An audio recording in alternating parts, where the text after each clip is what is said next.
Some things are best left to pure imagination. Welcome to MsMojo, and today we're counting down our picks for the top 10 Willy Wonka and the Chocolate Factory facts that will ruin your childhood.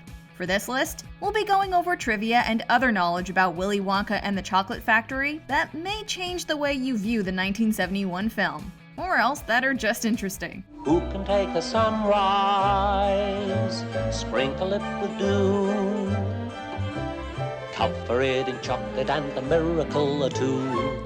The Candyman. The Candyman can. Number 10. Marketing led to name change. Roald Dahl wrote Charlie and the Chocolate Factory, the children's book that this film is based on. Naturally, this begs the question, why the name change? Although some accounts suggest that the name change was due to the civil rights movement, Charlie being a racially charged name, it's more likely that the rebranding was because of marketing. And they said to me, "Do you know who Mr. Charlie is?" And I said, "No, but I have a feeling I'm going to find out." And he said, "Mr. Charlie is the name they gave the boss on all southern plantations before the Civil War. He was called Mr. Charlie." Willy Wonka and the Chocolate Factory was financed largely by the company Quaker Oats, with the goal of creating a line of candy, and it made sense to tie the Wonka brand more to the movie. Willy Wonka and the Chocolate Factory. Gee, what a keen movie. I love that Willy Wonka. Yeah, but how about that Chocolate Factory? Oh, heavy. Sure wish I could make my own candy. The resulting candy bar wasn't a success, though that had more to do with how easily it melted. Number 9. Wrong references. Willy Wonka, like many other films, is filled with references to other parts of pop culture. Although most of it is recognizable, not all of it is correct. For instance, when Wonka opens his musical lock, Mrs. TV claims the composer to be Rachmaninoff when it's actually Mozart. Now, the combination. This is a musical lock. Rachmaninoff. Wonka himself references Shakespeare numerous times throughout the movie and sometimes gets the quote wrong. So shines a good deed in a weary world. The Bard isn't the only writer he misquotes, however. Wonka also gets a line wrong from a poem called Sea Fever written by English poet John Masefield. Granted, in all of these cases, the characters being incorrect might be a conscious character choice, rather than an error on the filmmaker's parts. Meine Herrschaften, schenken Sie mir Ihre Aufmerksamkeit. That's not French.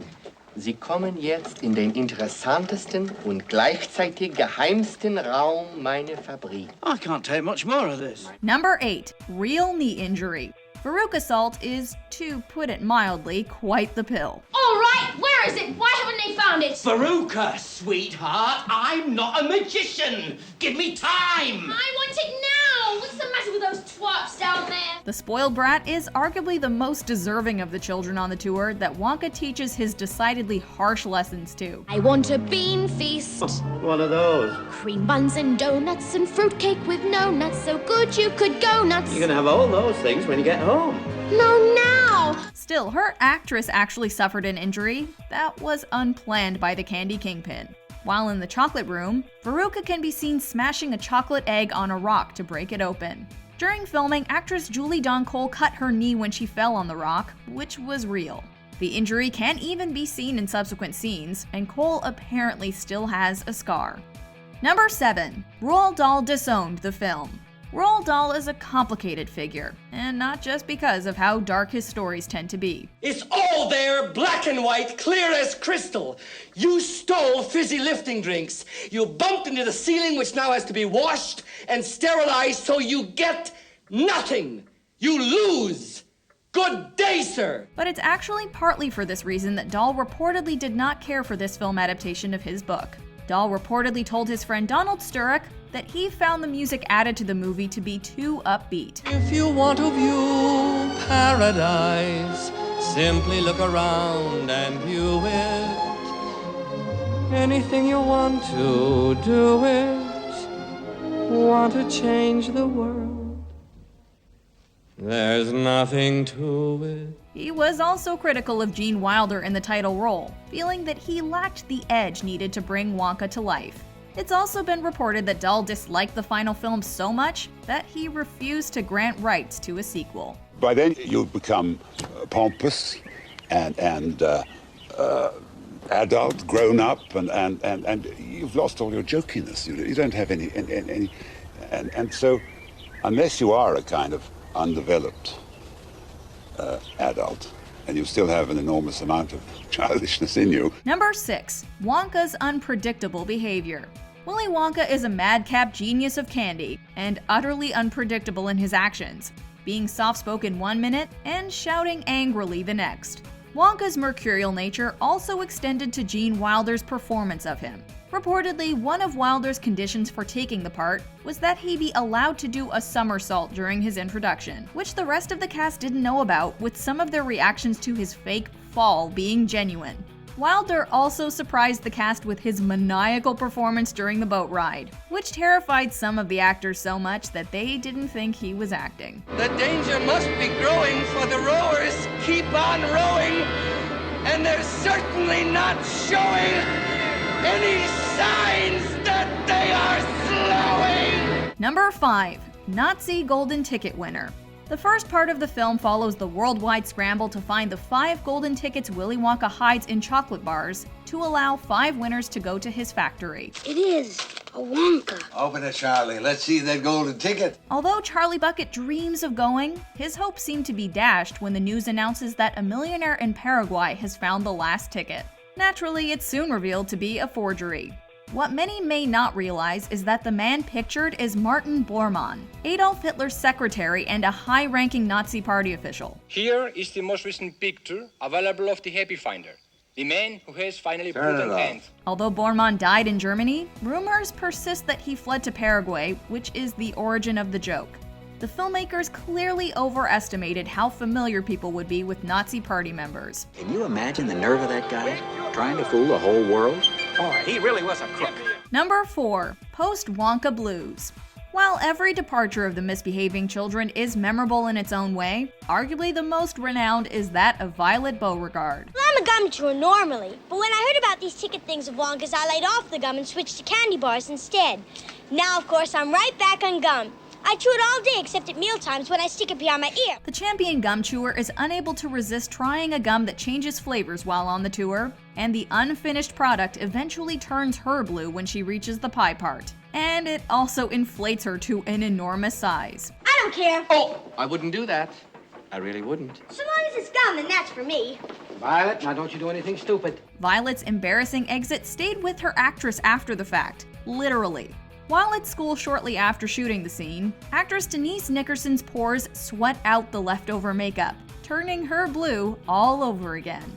Yikes. Somebody do something! Call a doctor! Stick her with a pin. She'll pop. It happens every time. They all become blueberries. You've really done it this time, haven't you, Wonka? Number 3. Wonka Wash Foam.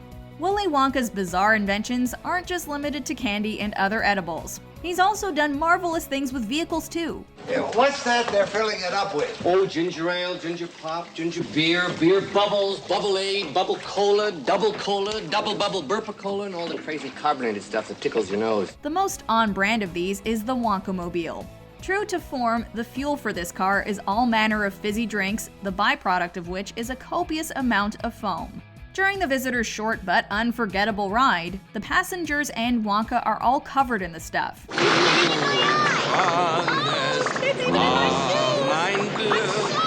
Despite it seeming fluffy and edible looking at first glance, anyone who's seen a fire extinguisher discharged couldn't help but notice the resemblance. And that's because that's exactly what it is.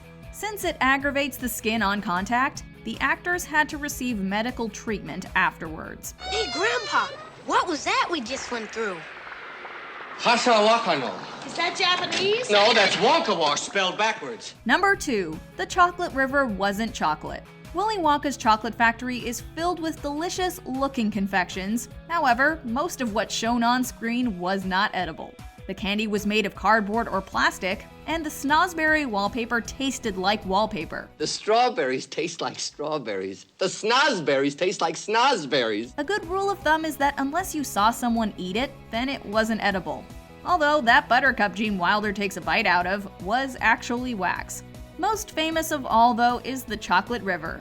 According to the actors, it was mostly water with coloring added to it, and it smelled and tasted horrible. Was the river really chocolatey? No, I'm sorry, it was water. It was water. It was disgusting. See, I always feel bad, though. We're at the part of the interview now where we're sort of bursting people's bubbles. Other sources claim it was real, however, so maybe we can keep the dream alive a little longer. The lengths films go to have a good on-screen effect, it's crazy, especially older movies. Before we get to our top pick, here are a few honorable mentions.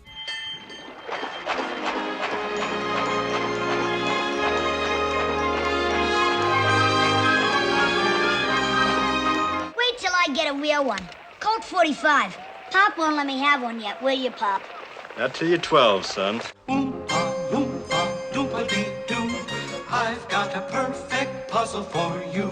Like the Oompa, Oompa, Loompa, Oompa-dee-doo. Before we continue, be sure to subscribe to our channel and ring the bell to get notified about our latest videos. You have the option to be notified for occasional videos or all of them. If you're on your phone, make sure you go into your settings and switch on notifications. Number 1. Sinister seat numbers. Willy Wonka is an eccentric chocolatier looking for someone to take over his business for him someday. He gives 5 children the chance to prove themselves. While he seems benevolent, he certainly has a darker side, and it's likely worse than some viewers notice on the first few times through. The crux of this is in Wonka's vehicles. His infamous boat on the Chocolate River only has room for himself and 8 passengers, not the 10 he started with. Similarly, his Wonka-mobile later on has just enough for the number of people left at that point. Is this all a production gaffe, or all part of Mr. Wonka's sinister scheme to eliminate his contestants by hook or crook until only one remains? You decide. The egg decatur can tell the difference between a good egg and a bad egg. If it's a good egg, it's shined up and shipped out all over the world. But if it's a bad egg, down the chute. Do you agree with our picks? Check out this other recent clip from MsMojo. And be sure to subscribe and ring the bell to be notified about our latest videos.